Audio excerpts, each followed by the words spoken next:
Amor e alterações narcísicas.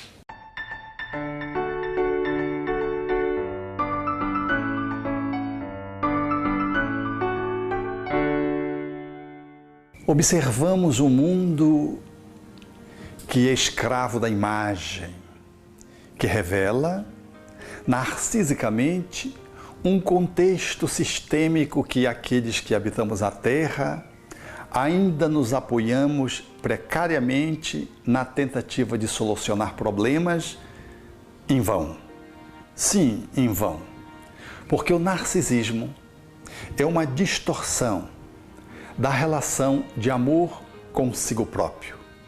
Não foi sem razão que Allan Kardec postulou o amor ao outro como a si mesmo, na perspectiva da caridade, como a excelência do processo libertador. Quando somos crianças, nós vivemos um narcisismo natural e saudável. A criança, antes que ela possa ser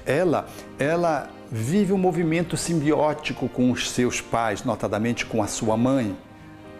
E através deles, ela vai podendo se perceber, vai se compondo, vai se estruturando. E esse amor que ela recebe na forma do acolhimento, da aceitação, de uma interação inclusiva, faz com que a criança, o espírito que está nessa remodelação da personalidade, que está retomando uma nova viagem de conhecimento, de avanço evolutivo, possa ir se compondo. Nós somos sempre nós, antes de sermos eu e tu, ou seja, essa relação simbiótica uterina, depois pós-uterina, ela é normal na estruturação da personalidade do espírito renascente. A criança vai compondo, portanto, a sua autoimagem, a sua autopercepção a partir do espelho que é seus pais, especialmente sua mãe. E assim, se a relação é de amorosidade, se a interação guarda um sentimento de aceitação, de incondicionalidade no movimento de acolhimento da criança, ela vai se desenvolvendo saudavelmente e vai se compondo como um eu distinto dos demais e vai fazer o seu desenvolvimento psicológico cumprindo as outras etapas no caminho do amadurecimento. Todavia, se essa relação primária, desde a concepção,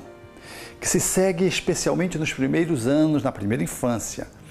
ela não tiver essa característica de interação saudável, se a criança não se sentir inclusa, contida, referenciada, validada, amada, ela faz um desenvolvimento do seu ser psicologicamente disfuncional. E, ao invés de superar o narcisismo infantil, saudável, ela segue com ele, numa expectativa de poder resgatar aquilo que ficou pendente. E aí surge o jovem, o adulto, que traduz em grande medida essa lacuna não preenchida. Hoje, no Facebook, por exemplo, as postagens nuas dos homens, da cintura para cima, para mostrar a performance muscular, o design da musculatura, o quanto ele está bem desenhado do ponto de vista do seu corpo, faz-nos entrever, não em todos, mas em muitos dos casos, que esse Deus grego está procurando amor, está procurando ser amado,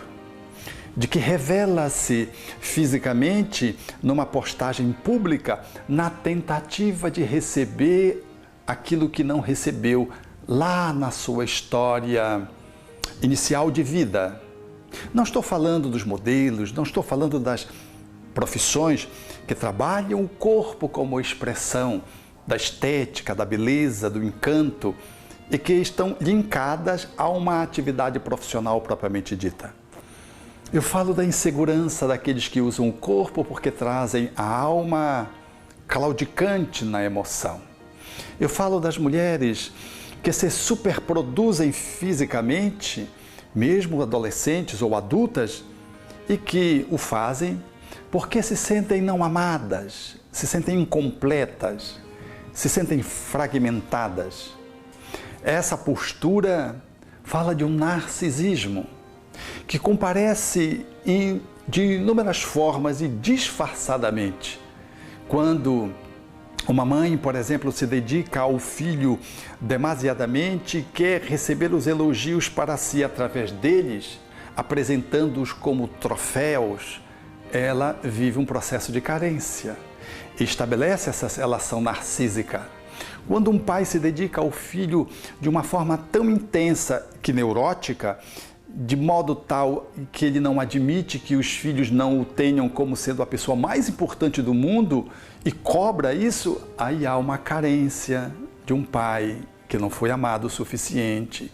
e que quer receber dos filhos aquilo que não recebeu dos pais. Quando os pais apresentam os filhos para que eles possam alcançar o glamour, a fama, o prestígio e, por extensão, poderem ser vistos, muitas vezes, não é o filho pelo filho, é o filho para que se chegue neles, a fim de que eles se sintam importantes, porque até hoje ainda não se sentem suficientes, porque não o foram quanto da educação dos primeiros anos. Inúmeras formas outras, o narcisismo comparece, exigindo muita atenção para que possamos não nos enganar e fazer um outro caminho, que é o caminho do auto-amor, para que a nossa chegada ao outro possa efetivamente guardar um outro tipo de interação mais saudável. Se não vejamos.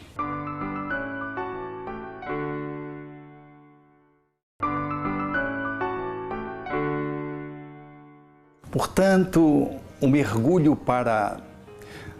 além daquilo que se nos apresenta enquanto comparecimento social, para além das máscaras que revelamos no contato do dia a dia, nas redes sociais, para trás do biombo do narcisismo que nós nos escondemos, é necessário poder perceber que há alguém que precisa ser descoberto, de que as estratégias narcísicas, se não são reconhecidas, elas continuarão gerando sofrimento, porque elas nos embutem em relações que são destrutivas. Às vezes pensamos que amamos, mas apenas é alguém que nós sugamos, ou é alguém que eu espero que me incense de cuidados, de atenções, me olhando, me elogiando e fique aos meus pés, porque eu, diante de mim mesmo, eu ainda não me reconheci como uma pessoa importante. Então busco uma pessoa que circule em torno de mim como uma namorada, um namorado ou como amigos, na posição de um pseudo-guru, para que eu possa me sentir afirmado, seguro, confiante, tendo valor, porque efetivamente eu ainda não o tenho. E por isso uso essa postura do guru, essa postura de alguém que é muito importante, que se mostra pelo corpo, se mostra pela veste, se mostra pela casa, se mostra pelo carro, se mostra pelo dinheiro, se mostra através do prestígio, como tentativa de dizer: eu tenho valor. E aqueles que me cercam devem confirmar o meu valor, mas isso não é suficiente. Porque isso é uma atitude pseudo-verdadeira, pseudo-amorosa, pseudo-real. Ela não é efetiva nem afetiva. É um jogo psicológico de autodefesa através da qual eu estou dentro dessa movimentação frágil, inseguro, me sentindo não amado, sem valor, tentando me afirmar através de todo esse cortejo que me cerca ou de alguém que me adula, que se coloca aos meus pés. Assim sendo, é necessário fazer essa ultrapassagem da máscara, essa ultrapassagem do corpo, da capa, para podermos mergulhar dentro de nós mesmos e descobrirmos a necessidade de auto-amarmos-nos, para conferirmos-nos efetivamente a autoconfiança, o autovalor, mediante um processo de autoaceitação, de que não somos tudo aquilo que apresentamos ou aparentamos, de que nós somos mais, sem precisar de fogos de artifício, sem precisar de penduricalhos para poder tentar fazer valer a minha importância, de que eu valho pelo que eu sou e não pelo que pareço ser, de que eu valho pela minha estrutura interna, que traz contradições, que traz falhas, mas de que é um ser gracioso e apreciável, e não esse outro que pretende ser, aparenta ser, mas não é, porque não tem firmeza, não tem consistência, não é consequente, tem um ar que caracteriza a artificialidade, porque o é um narcisismo. É importante porque o valor de um ser humano está em ele assumir-se tal como ele é, a fim de que ele possa transformar-se naquilo que se lhe desagrada, mas dentro do real. Esse processo, Jesus faria no seu tempo essa advertência de que deveríamos amar o outro como assim. Então, só conseguimos efetivamente chegar no outro quando conseguimos chegar em nós mesmos, para além do narcisismo. E olha que ele deu o exemplo, o Messias encantado e encantador, que veio numa manjedoura, na simplicidade de um momento em que não teve nenhuma reverência, nenhuma veneração do poder, do prestígio, anônimo, nasceu em trânsito, sem expressão de uma família importante. Este homem notável, que sai da terra numa cruz, foi o homem mais grandioso, mais abundante, mais incondicional no campo do amor, mais perfeito que a terra já conheceu, conforme Allan Kardec obteve como resposta dos espíritos. Portanto, aqueles que queremos ser felizes, satisfeitos, contentes, precisamos fazer a ultrapassagem dessa capa que nos isola de nós mesmos e para além da armadura do narcisismo e mergulhar na essência de quem somos, nesse eterno vir a ser e a transcender, que é o processo evolutivo que nos implica em cada encarnação. E, observando bem a figura de Jesus, que nos inspira e que nos é o exemplo de processo libertador, nessa movimentação do amor um ao outro, expresso na caridade, ele deveria afirmar de forma categórica que aquele que quisesse ser o maior, porque os discípulos, numa crise de narcisismo, queriam saber quem é que ia substituí-lo, quem seria o maior. Ele disse, aquele que quiser ser o maior, seja o menor, o servo de todos. E dava o exemplo, lavando os pés dos discípulos. Esse é o caminho de alguém que busca-se a si próprio na superação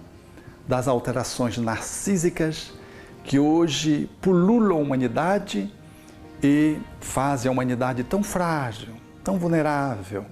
tão artificial, deixando para trás dos muros pintados da aparência a excelência da essência, que não comparece porque nós não deixamos que ela possa advir pela via da amorosidade, da autoamorosidade e da heteroamorosidade.